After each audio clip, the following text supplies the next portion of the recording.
Kinetics of parallel reaction हम discuss कर रहे हैं। Kinetics of first order type parallel reaction हमने लास्ट वाले लेक्चर में डिस्कस किया था। आज हम kinetics of second order type reaction discuss करेंगे।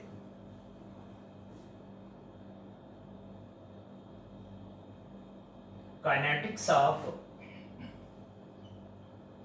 Second order type parallel reactions. हम सपोज करते हैं कि हमारे पास ए और बी कोई रिएक्टेंट हैं, ये आपस में रिएक्ट करके एक रूट से प्रोडक्ट सी बना रहे हैं, जबकि यही सेम रिएक्शन वेसल के अंदर एक और रिएक्शन के जरिए प्रोडक्ट डी बना रहे हैं। ए और बी के रिएक्शन से सी की फॉर्मेशन के लिए जो रेट कांस्टेंट है वो K1 है। ए और बी के रिएक्शन से डी की फॉर्मेशन के लिए जो रेट कांस्टेंट है वो K2 है। हम सपोज करते हैं कि T0 पर ए की इनिशियल कंसंट्रेशन ए है, बी की इनिशियल कंसंट्रेशन बी है। अब second order type parallel reaction के दो पॉसिबल केसेस हो सकते हैं। एक केस ये है कि जिसमें रिएक्टेंट की इनिशियल कंसंट्रेशन सेम हो। एक दूसरा केस ये हो सकता है कि ये ए और बी सेम ना हो, यानी ए बी के इक्वल ना हो। ये दोनों केसेस वन बाय वन हम डिस्कस करेंगे। सबसे पहले हम सिंपल केस की तरफ आते हैं जिसमें ए और बी की इनिशियल कंसंट्रेशन सेम है और आफ्टर टाइम टी, चूंकि ए और बी रिएक्टेंट हैं और वो कंज्यूम हो रहे हैं, तो उनकी concentration with the passage of time कम होगी। हम सपोज करते हैं कि टाइम टी पर ये कंसंट्रेशन ए माइनस एक्स हो जाती है, ये कंसंट्रेशन बी माइनस एक्स होगी, लेकिन चूंकि बी और ए इक्वल हैं इसलिए ये भी ए माइनस एक्स होगी।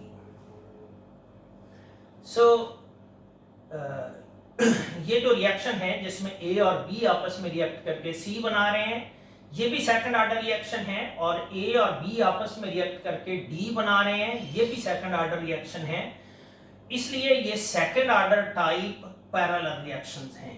सो rate of formation of C यूं लिखा जाएगा, rate of formation of C, rate of formation of C को हम आरसी से रिप्रेजेंट करते हैं। RC should be directly proportional to the available concentration of A and available concentration of B.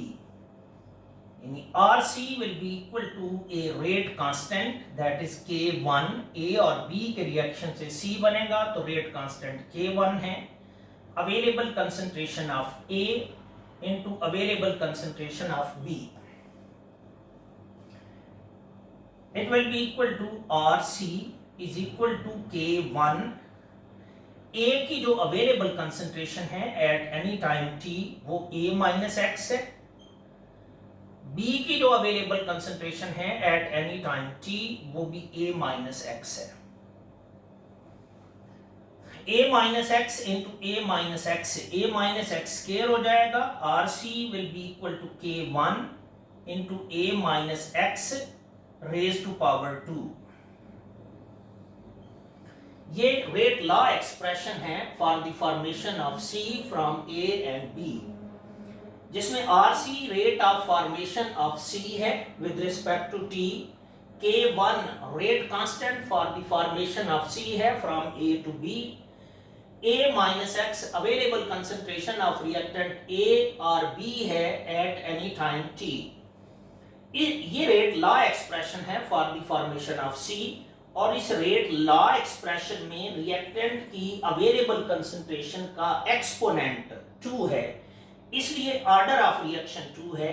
और ये जो K1 है ये सेकंड ऑर्डर रेट कांस्टेंट है। इसी एक्सप्रेशन को रीअरेंज करके K1 के यूनिट निकाले जा सकते हैं जो कि dm³ पर मोल पर सेकंड होंगे। Similarly rate of formation of D, ये कैसे लिखा जाएगा? Rate of formation of D को हम आर डी से रिप्रेजेंट करते हैं. It is directly proportional to the available concentration of A and available concentration of B.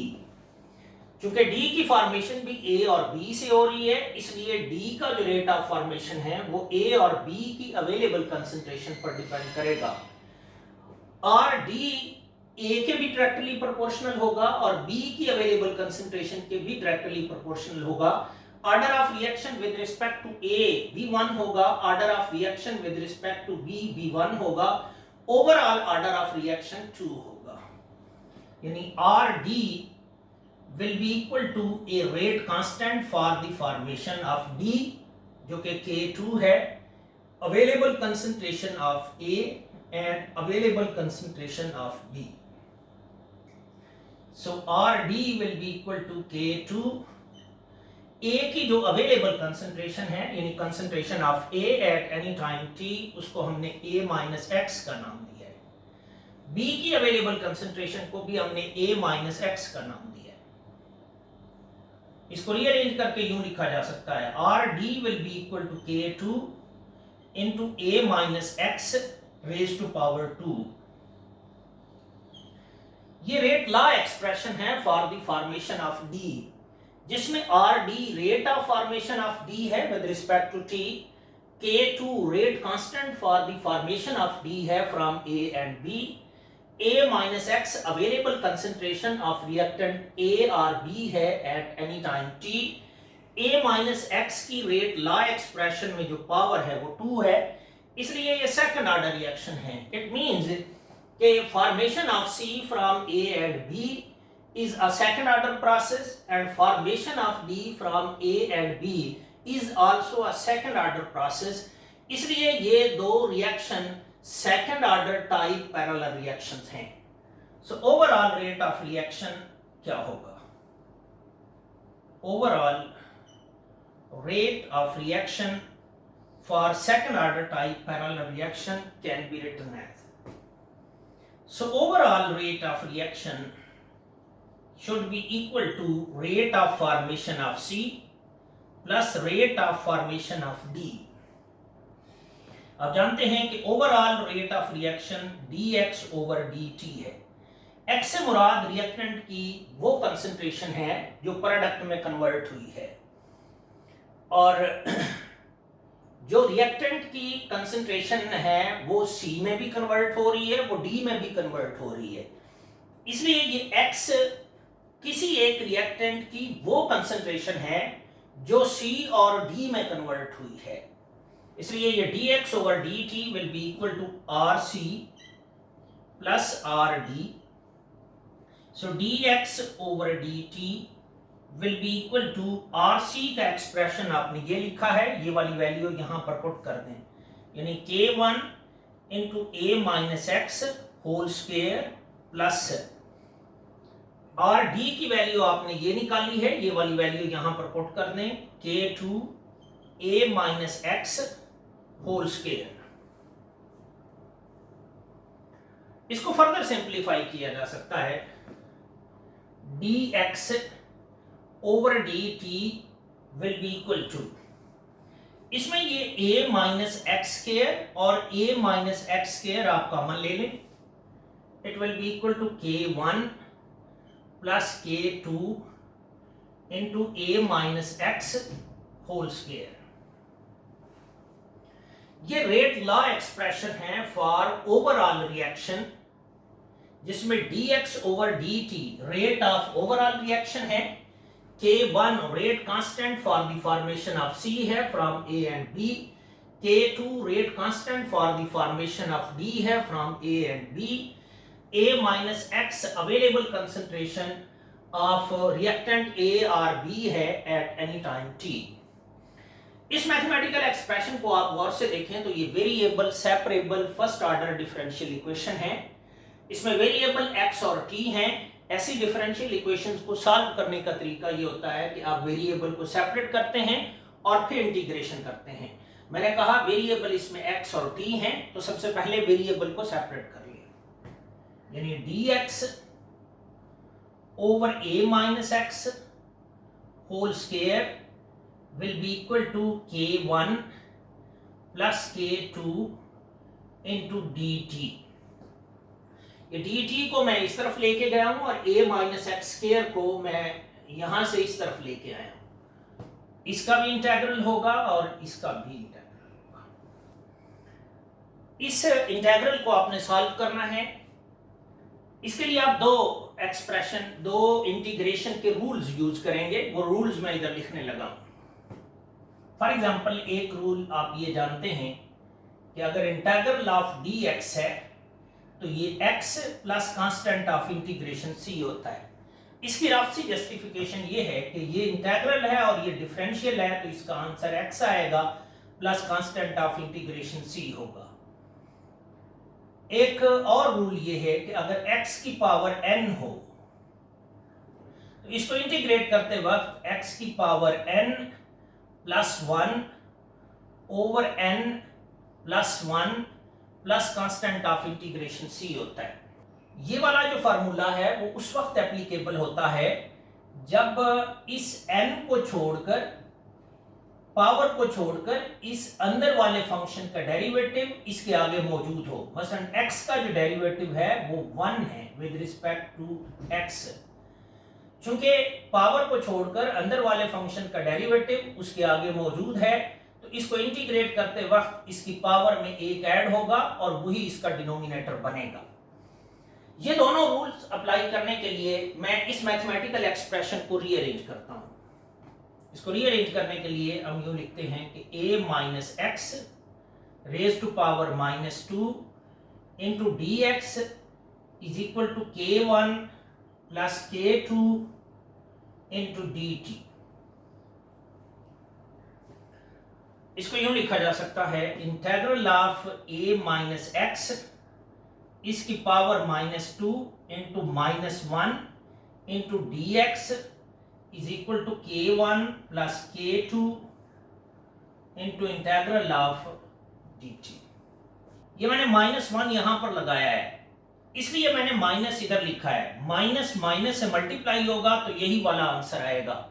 लेकिन मैंने ऐसा क्यों किया है? इसलिए कि मैं ये चाहता हूं कि इस पावर को छोड़कर इस अंदर वाले फंक्शन का डेरिवेटिव इसके आगे मौजूद हो। अंदर फंक्शन कौन सा है? वो a माइनस एक्स है।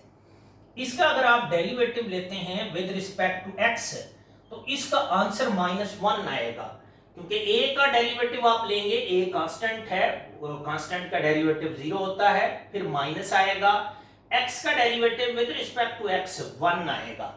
It means a minus x का डेरिवेटिव -1 होता है। मैं ये चाहता था कि फार्मूले की रिक्वायरमेंट ये है कि पावर को छोड़कर अंदर वाले फंक्शन का डेरिवेटिव उसके आगे मौजूद हो, तो इसको इंटीग्रेट करते वक्त इसकी पावर में एक ऐड होता है और वही इसका डिनोमिनेटर बनता है। फार्मूले की रिक्वायरमेंट पूरी करने के लिए मैंने इधर -1 लगाया है, क्योंकि a माइनस एक्स का डेरिवेटिव -1 है। इसको सॉल्व कर लेते हैं। अब चूंकि पावर को छोड़कर अंदर वाले फंक्शन का डेरिवेटिव इसके आगे मौजूद है, तो इस पर ये वाला रूल अप्लाई करेंगे और हम लिखेंगे a माइनस एक्स इसकी power -2 plus 1 over -2 plus 1 is equal to k1 plus k2 into t plus constant of integration c। यहां पर मैंने ये वाला फार्मूला यूज किया है। इंटेग्रल और डिफरेंशियल खत्म हो जाएंगे तो ये वेरिएबल आएगा। इधर ये इंटेग्रल और डिफरेंशियल खत्म हो जाएंगे तो इधर t आएगा प्लस कांस्टेंट ऑफ इंटीग्रेशन आएगा। यहां पर मैंने ये वाला रूल अप्लाई किया, पावर फार्मूला यूज किया है, और वो यूज करने के लिए मैंने फंक्शन के a माइनस एक्स का डेरिवेटिव इसके आगे मौजूद होना चाहिए, उसकी रिक्वायरमेंट को पूरा किया है और फिर मैंने उसको इस रूल के अकॉर्डिंग इंटीग्रेट कर दिया है। इसको आप सिंप्लीफाई करें, ये -2 प्लस 1 -1 रहेगा, ये माइनस और ये माइनस प्लस हो जाएगा, ये a माइनस एक्स की पावर -1 रहेगा, इसको ऊपर से नीचे ले आएंगे तो ये बनेगा 1 over a minus x is equal to k1 plus k2 into t plus constant of integration C. आप ये बात जानते हैं कि कांस्टेंट ऑफ इंटीग्रेशन की वैल्यू इनिशियल कंडीशन यूज करके निकाली जा सकती है। वो इनिशियल कंडीशंस क्या हैं वो आप जानते हैं।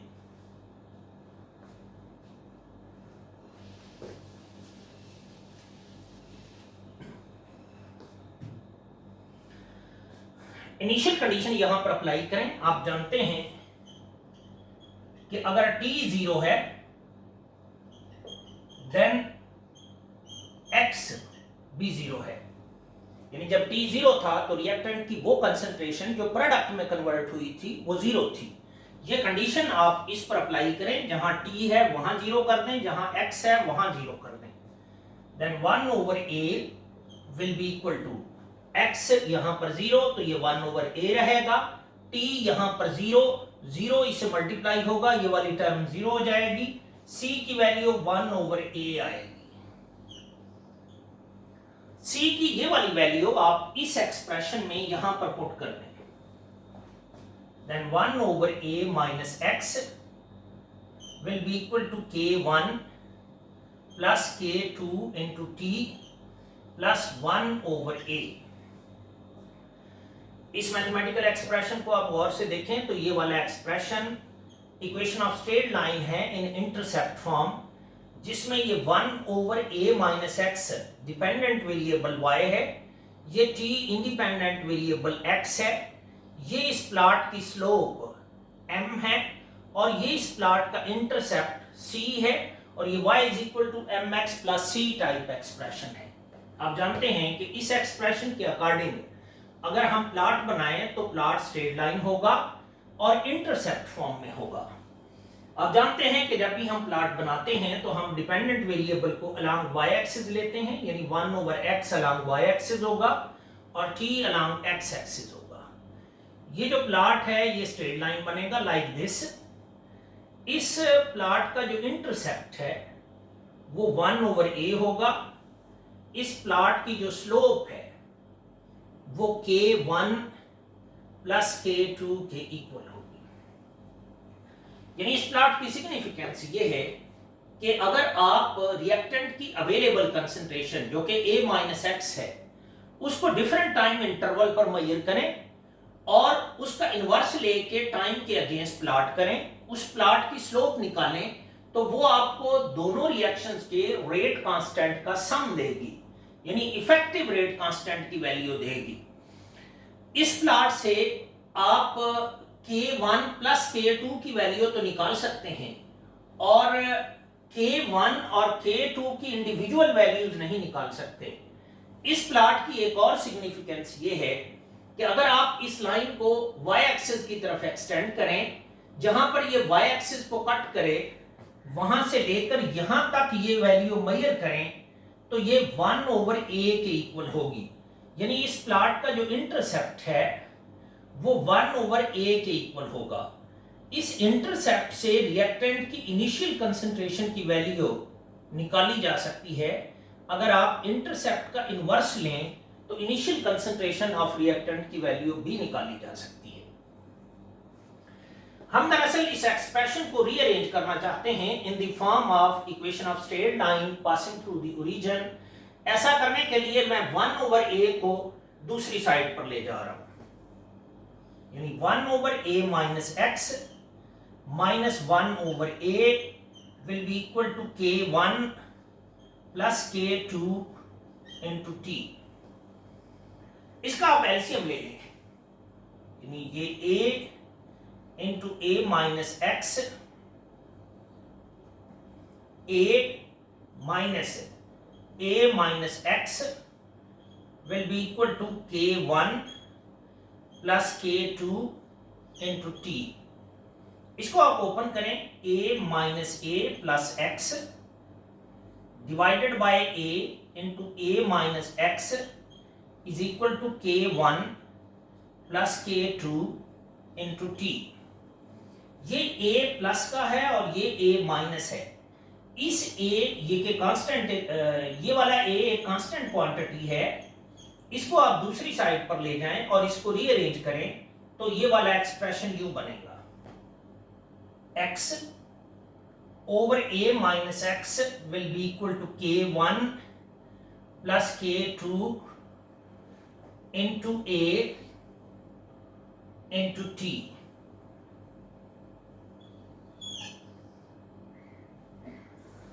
ये mathematical expression equation of straight line है पासिंग थ्रू द ओरिजिन। इससे काफी यूजफुल इंफॉर्मेशन ली जा सकती हैं जिनको मैं रिजल्ट्स की शक्ल में लिखने लगा। फॉर एग्जांपल, मैंने कहा कि ये वाला expression equation of straight line है। कौन सी straight line? Passing through the origin. जो इससे पहले हमने प्लॉट बनाया वो इक्वेशन ऑफ स्ट्रेट लाइन थी एन इंटरसेप्ट फॉर्म। यानी इसमें ये जो है ये आपका डिपेंडेंट वेरिएबल होगा, ये t आपका इंडिपेंडेंट वेरिएबल होगा, ये a into k1 plus k2 इस प्लॉट की स्लोप होगी और ये y is equal to mx type expression होगा। इसके अकॉर्डिंग अगर आप प्लॉट बनाते हैं तो प्लॉट को स्ट्रेट लाइन होना चाहिए और ओरिजिन से पास करना चाहिए। यानी along x axis t होगा, along y axis x over a minus x होगा। ये प्लॉट स्ट्रेट लाइन बनेगा और ओरिजिन से पास करेगा। इस प्लॉट की जो स्लोप है that will be equal to a into k1 plus k2। अगर आप k1 plus k2 की वैल्यू निकालना चाहते हैं तो स्लोप को इनिशियल कंसंट्रेशन पर डिवाइड कर दें तो k1 प्लस k2 की वैल्यू निकाली जा सकती है। इस प्लॉट की सिग्निफिकेंस ये है कि ये आपको k1 प्लस k2 की वैल्यू देता है, यानी दोनों रिएक्शंस के रेट कांस्टेंट के सम की वैल्यू देता है। In other word effective rate constant की वैल्यू देता है। इस ग्राफ से be still individual rate constant की वैल्यू नहीं निकाली जा सकती। वो कैसे निकालते हैं वो मैं आगे चलकर बताऊंगा। और ये कि इस प्लॉट की सिग्निफिकेंस मैं आपको बता रहा था कि आप k1 प्लस k2 की वैल्यू निकाल सकते हैं, लेकिन इस मेथड से k1 प्लस k2 निकालने के लिए आपको रिएक्टेंट की इनिशियल कंसंट्रेशन का नाउन होना जरूरी है। जबकि अगर आप equation of straight line in intercept form k1 plus k2 की डिटर्मिनेशन के लिए यूज करते हैं तो उसके लिए आपको रिएक्टेंट की इनिशियल कंसंट्रेशन की जरूरत नहीं थी। यहां से आप इफेक्टिव रेट कांस्टेंट यानी k1 प्लस k2 के यूनिट निकाल सकते हैं। इस मैथमेटिकल एक्सप्रेशन को रीअरेंज करें तो इसको, यानी आपके पास एक्सप्रेशन है a k1 plus k2 into t is equal to x over a minus x। मैं यहां से k1 प्लस k2 निकालना चाहता हूं तो ये 1 ओवर a t हो जाएगा into x over a minus x। ये ब्रैकेट के अंदर जो क्वांटिटी है ये डायमेंशन लेस है, इसलिए कि इसके यूनिट भी मोल पर डीएम क्यूब है, इसके यूनिट भी मोल पर डीएम क्यूब है, तो ये एक डायमेंशन लेस क्वांटिटी है। जबकि ये A जो है ये कंसंट्रेशन है, इनिशियल कंसंट्रेशन, और इसके यूनिट मोल पर डीएम क्यूब है। ये टाइम है, इसके ऐसा यूनिट सेकंड है। तो k1 प्लस k2 के क्या यूनिट बनेंगे? डीएम क्यूब पर मोल पर सेकंड, जो इस बात को इंडिकेट करेंगे कि ये जो मैथमेटिकल एक्सप्रेशन है ये second order type parallel reaction का ही एक्सप्रेशन है। यानी यहां से आप ऑर्डर ऑफ रिएक्शन की प्रिडिक्शन कर सकते हैं इस मैथमेटिकल एक्सप्रेशन से। k के यूनिट निकालेंगे। आप जानते हैं कि अगर k के यूनिट पर सेकंड हो तो हम कहते हैं फर्स्ट ऑर्डर रिएक्शन है। अगर k के यूनिट डीएम क्यूब पर मोल पर सेकंड हो तो हम कहते हैं सेकंड ऑर्डर रिएक्शन है। इस मैथमेटिकल एक्सप्रेशन को रीअरेंज किया जा सकता है for determination of expression of half life period. वो कैसे निकाल सकते हैं? Half life period for second order type parallel reaction when initial concentration of both reactant is same। Half life period की डेफिनेशन मैंने आपको बताई थी कि इससे मुराद वो टाइम है जब 50% रिएक्टेंट प्रोडक्ट में कन्वर्ट हो जाते हैं। इससे मुराद वो टाइम है जब हाफ रिएक्टेंट प्रोडक्ट में कन्वर्ट हो जाते हैं, या इससे मुराद वो टाइम है जब रिएक्टेंट की अवेलेबल कंसंट्रेशन रिएक्टेंट की इनिशियल कंसंट्रेशन के हाफ के इक्वल रह जाती है, या इससे मुराद वो टाइम है जब रिएक्टेंट की वो कंसंट्रेशन जो प्रोडक्ट में कन्वर्ट हुई है वो रिएक्टेंट की इनिशियल कंसंट्रेशन के हाफ के इक्वल हो जाती है।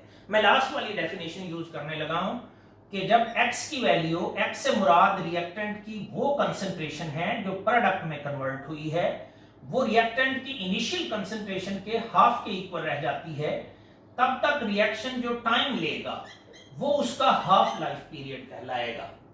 मैं ये वाली डेफिनेशन इस मैथमेटिकल एक्सप्रेशन पर अप्लाई करना चाहता हूं। जहां x है वहां a/2 कर दें, जहां t है वहां t हाफ कर दें। यानी x की बजाय मैं लिखूंगा a/2 divided by a minus a/2 is equal to a k1 plus k2 into t half. ये a माइनस a/2 रहेगा, यानी a/2 divided by a/2 is equal to a k1 plus k2 into t half. ये a half और ये a half cancel हो जाएंगे, यानी 1 will be equal to a k1 plus k2 into t half. यानी half life period for second order reaction, for second order type parallel reaction will be equal to 1 over a k1 plus k2। यानी second order reaction के case में जो half life period है वो reactant की initial concentration के inversely proportional होगा और k1 प्लस k2 के भी इनवर्सली प्रोपोर्शनल होगा। हम दरअसल kinetics of parallel reaction discuss कर रहे हैं, जिसके लिए हमने स्कीम ये सपोज की थी कि ए और बी हमारे पास कोई रिएक्टेंट हैं जो कि सी में जा रहे हैं एक रूट से, जिसके लिए रेट कांस्टेंट k1 है, और यही उसी रिएक्शन वेसल के अंदर एक और रिएक्शन के जरिए प्रोडक्ट डी में जा रहे हैं जिसके लिए रेट कांस्टेंट k2 है। हमने ये लिखा था कि जो rate of formation of C है, रेट ऑफ फॉर्मेशन ऑफ सी, वो हमने लिखा था कि इक्वल है k1 into A minus x square के। यानी हमने सपोज किया था कि t0 पर a की इनिशियल कंसंट्रेशन a है, b की b है, और टाइम t पर ये a माइनस एक्स हो जाती है, a और b इक्वल हैं तो ये भी a माइनस एक्स हो जाती है। हमने rate of formation of c के लिए ये एक्सप्रेशन लिखा था, हमने rate of formation of b के लिए ये एक्सप्रेशन लिखा था k2 into a minus x raise to power 2।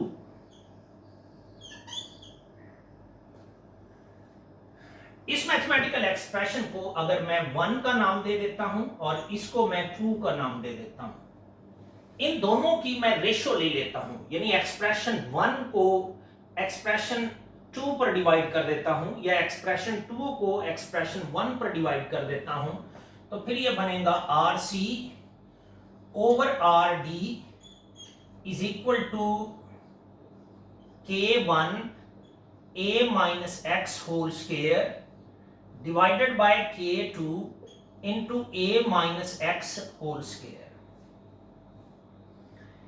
ये भी a माइनस एक्स स्क्वायर है और ये भी a माइनस एक्स स्क्वायर है, ये कैंसिल हो जाएगा, यानी RC over RD will be equal to K1 over K2।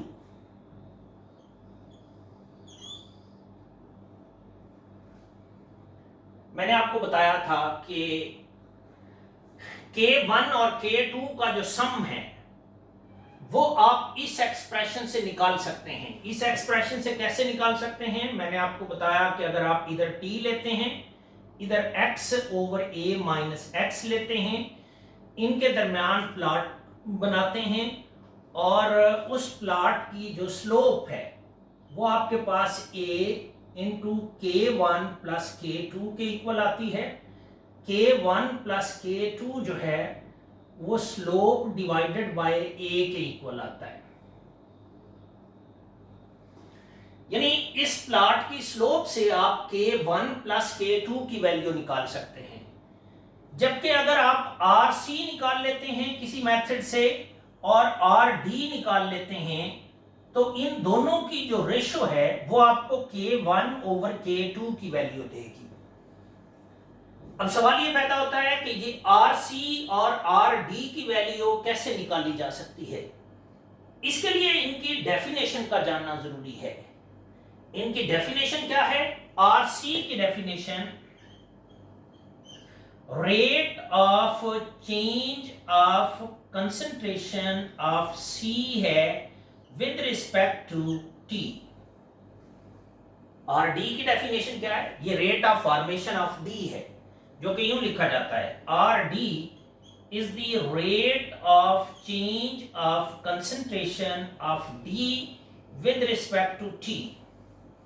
अब याद रहे कि मैंने इधर नेगेटिव नहीं लगाया, प्लस लगाया है। प्लस इसलिए है कि C और D दोनों प्रोडक्ट हैं और प्रोडक्ट की concentration with the passage of time increase कर रही है, इसलिए ये DC over DT, DD over DT positive quantity होगी। जबकि अगर आप किसी भी टाइम इंटरवल पर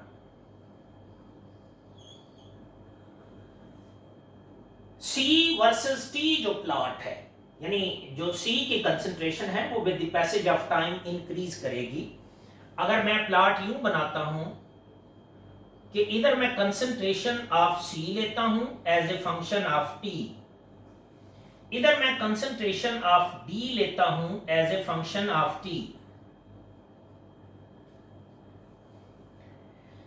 जो C और T के दरमियान प्लॉट होगा, उस प्लॉट की जो स्लोप है किसी भी पर्टिकुलर टाइम पर, वो दरअसल DC ओवर DT की वैल्यू देगी और वही हमारे पास RC होगा एट एनी टाइम T।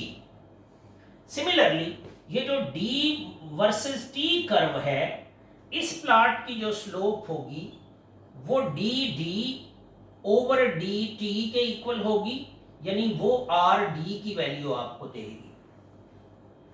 यानी आप ऐसे करेंगे कि रिएक्शन वेसल से डिफरेंट टाइम इंटरवल पर सैंपल निकालें, उसमें C और D की अवेलेबल कंसंट्रेशन को as a function of T measure करते जाएं, फिर C और D की कंसंट्रेशन को इंडिविजुअली टाइम के अगेंस्ट प्लॉट करें, उस प्लॉट की एक पर्टिकुलर टाइम पर स्लोप लें, वो स्लोप आपको DC ओवर DT यानी RC और RD की वैल्यू देगी।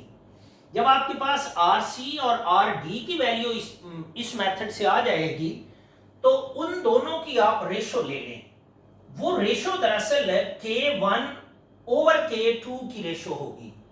अब देखिएगा कि K1 ओवर K2 की रेशो भी आपके पास है और K1 प्लस K2 का सम भी आपके पास है। यानी आपके पास डेटा अब ये है K1 प्लस K2, मैं सपोज करता हूं ये 4 है, एंड K1 ओवर K2 आपने इस रेशो से निकाला है, मैं सपोज करता हूं कि ये 2 है। दोनों की ये वाली इक्वेशंस दो आपके पास आ जाएंगी, ये साइमल्टेनियस इक्वेशंस हैं। इनमें से K2 को इधर ले जाएं, K1 की वैल्यू आ जाएगी, वो दूसरी इक्वेशन में पुट करेंगे तो वहां से K2 की वैल्यू निकाल लेंगे, वो फिर इस एक्सप्रेशन में पुट करके K1 की वैल्यू निकाली जा सकती है। इस तरह आप इंडिविजुअल रेट कांस्टेंट की वैल्यूज निकाल सकते हैं।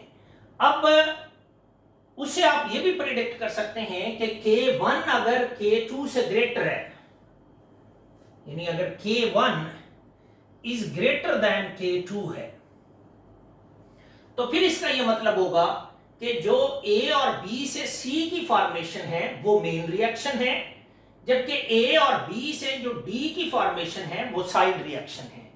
सी जो है वो मेजर प्रोडक्ट होगी और जो डी है वो माइनर प्रोडक्ट होगी। तो ये सेकंड ऑर्डर रिएक्शन का second order type parallel reaction का एक केस था जो हमने डिस्कस किया है। जो दूसरा केस है जिसमें रिएक्टेंट की इनिशियल कंसंट्रेशन एक दूसरे से डिफरेंट है, वो हम अगले लेक्चर में डिस्कस करेंगे।